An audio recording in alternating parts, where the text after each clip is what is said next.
So successive discounter question number 43 ঠিক আছে MPD.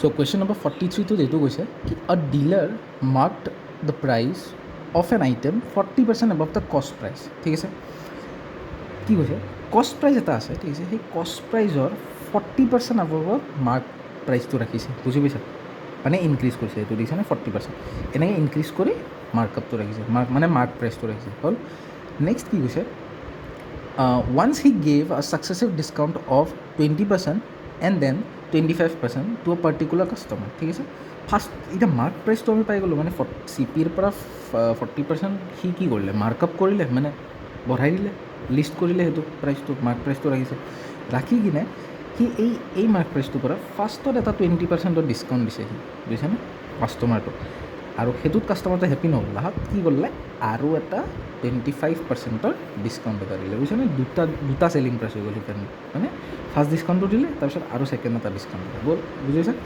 এতিয়া as a result he incurred a loss of ₹448 এতিয়া এই যে দুটা ডিছকাউণ্ট দিলে সেইটোত কি হ'ল উল্টা তাৰে ঘাটা হৈ গ'ল তাৰে লছ হৈ গ'ল মানে আল্টিমেটলি মানে যিহেতু দুটা ডিছকাউণ্ট দিলে ফাৰ্ষ্টত 20% ডিছকাউণ্ট তাৰপিছত 25% ডিছকাউণ্ট চ' আল্টিমেটলি কি হ'ল তাৰ চি পিৰ পৰা লছটো কাউণ্ট হয় তো আল্টিমেটলি 400 ইমান টকাত তাৰ লছ হৈ গ'ল বুজি পাইছা মানে গোটেই ট্ৰানজেকশ্যনটোত এইখিনি লছ হৈ গ'ল এতিয়া এইখিনি বস্তুৱে আমাক দিয়া হৈছে আৰু কি ওলাব দিছে আমাক at what price did he sell the item এতিয়া আমাক কি ওলাব দিছে ফাইনেল চেলিং প্ৰাইচটো ওলাইছে মানে কোনটো এইটো বুজি পাইছা এইটো ওলাব দিছে এতিয়া এটা কথা কোৱা এইটো ওলাবা কেনেকৈ ভাবিছোঁচোন এতিয়া ভাবিলে যদি আমি ভালকৈ চাওঁ ইয়াতে ওলাব পৰা একো ৰাস্তা নাই কেনেকৈ যদি এতিয়া চোৱা ছাপ'জ মাৰ্ক প্ৰাইজৰ পৰা ধৰিলোঁ আমি হা মাৰ্ক প্ৰাইজৰ পৰা ধৰিলেও এতিয়া 20% আছে 20%ৰ পৰা আমি এনেকৈ ওলাব পাৰিলোঁ যদি মাৰ্ক প্ৰাইচটো দিয়া থাকিলে কিন্তু সেইটোও দিয়া নাই ইফালৰ পৰা আমি যদি আৰম্ভ কৰোঁ ইফালৰ পৰা চি পিটো দিয়া থাকিলে আমি ইফালৰ পৰা ষ্টাৰ্ট কৰিব পাৰিলোঁ হয়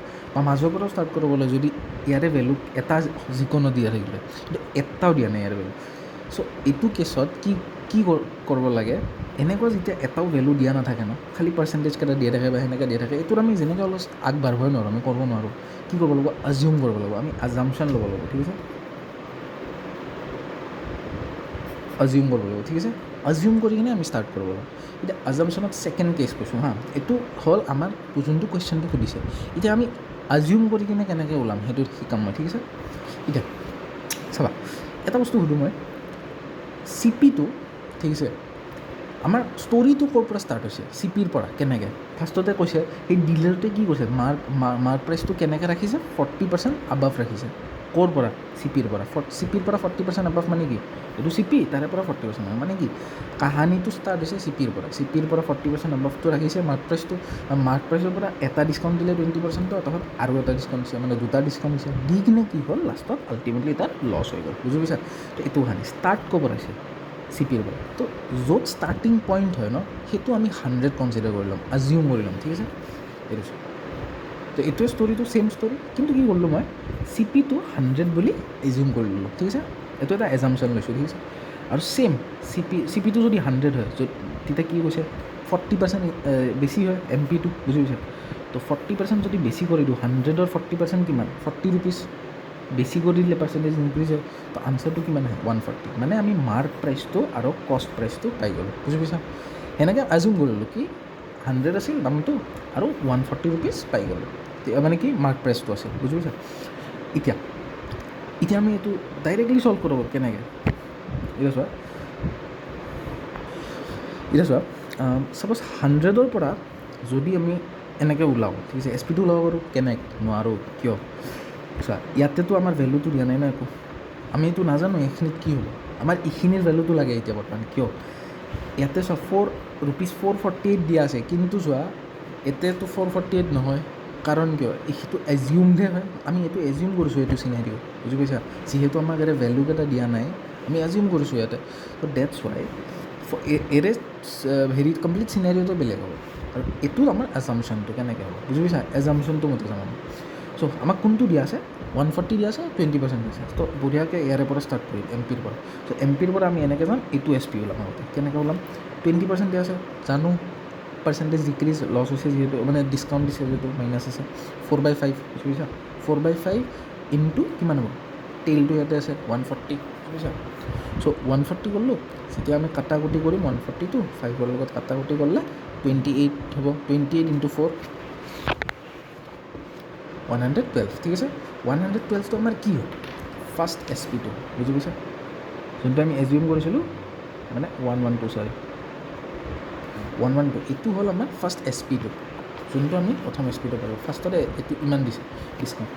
এতিয়া কি হ'ল, এই 112ৰ পৰা আৰু সি 25% ডিছকাউণ্ট দিছে, বুজি পাইছেনে? মানে 140ৰ পৰা 25% দিয়া নাই, 140ৰ পৰা 20% দিলে, এতিয়া 112ৰ পৰা আৰু 25% দিছে, ঠিক আছে? 25% দিলে কেনেকৈ ওলাম? 25% মানে কি? 3/4 জানো, 25%ৰ ভেলুটো কি? 1/4, সেনেকৈ 3/4 যিহেতু ডিক্ৰিজ হয়, ইনটু 112 ক'ৰ পৰা আহিল? এইটো টিকাত 112 আছেনে নাই? তো 112 হ'ব, বুজিছে? 112টো এতিয়া কেঞ্চেল কৰি কিনে 28 হ'ল, 28 × 3 84 হ'ল। এতিয়া 84টো হয় কি? এই 84টো হয় কি? ফাইনেল যোনটো প্ৰাইজ হয়, বুজিছা? আজামশ্যনৰ ফাইনেল প্ৰাইচটো, বুজি পাইছে নাই? মানে যোনটো SP হৈছে, আমি এইটো এজিউম কৰি ৰাখিছিলোঁ চিনাৰিটো। এতিয়া আমি এই প্ৰাইচটোত কিয় আহিলোঁ কোৱাচোন? 84টো আমি পাই গ'লোঁ, দেখিছে? কিয় আহিলোঁ? এইটোৱেদি আমি কি লছটো গম পাম, কিমান লছ হৈছে? 100 - 84 লছটো গম পাম, বুজি পাইছা? তো 100 - 84 কিমান? 16। মানে তুমি ভাবি লোৱা 16%ৰ লছ হৈছে, বুজি পাইছা? আমি এৰে ভেলুটো পাই গ'লোঁ, 16%ৰ লছ আছে মাইনাছ।